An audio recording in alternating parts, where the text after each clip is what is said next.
Super Mom! Nakagawa tayo ng 1.4 yata ito.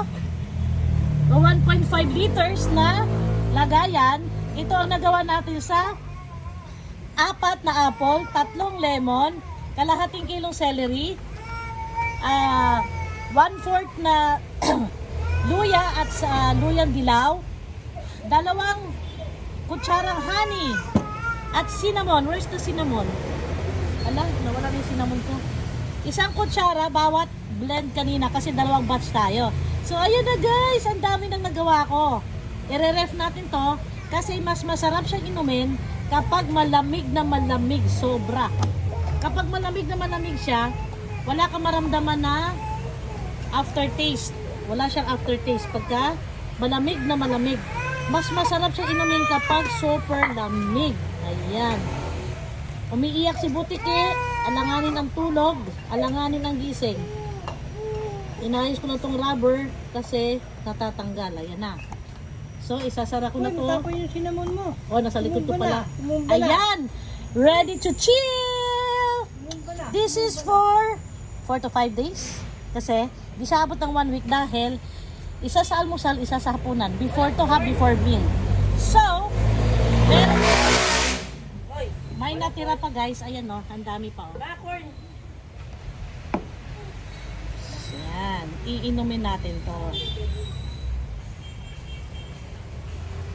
Meron pa din.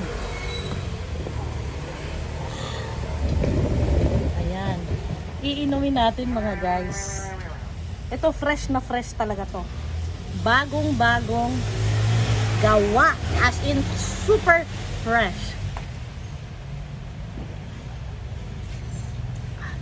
Hindi ganun ka anghang kasi binawasan ko yung luya.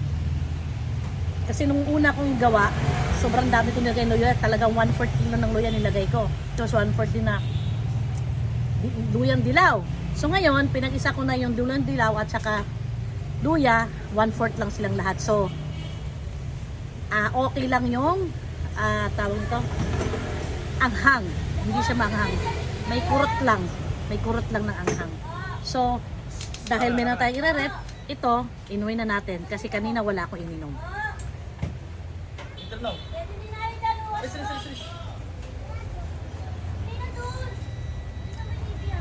At saka maganda nitong second batch na gawa ko guys. Hindi mapait. Kasi pinagtiyagaan ko talaga tanggalin bawat buto ng lemon. Nung una ko kasing gawa, hindi ko lahat na himay. Yung mga maliliit hinayaan ko na.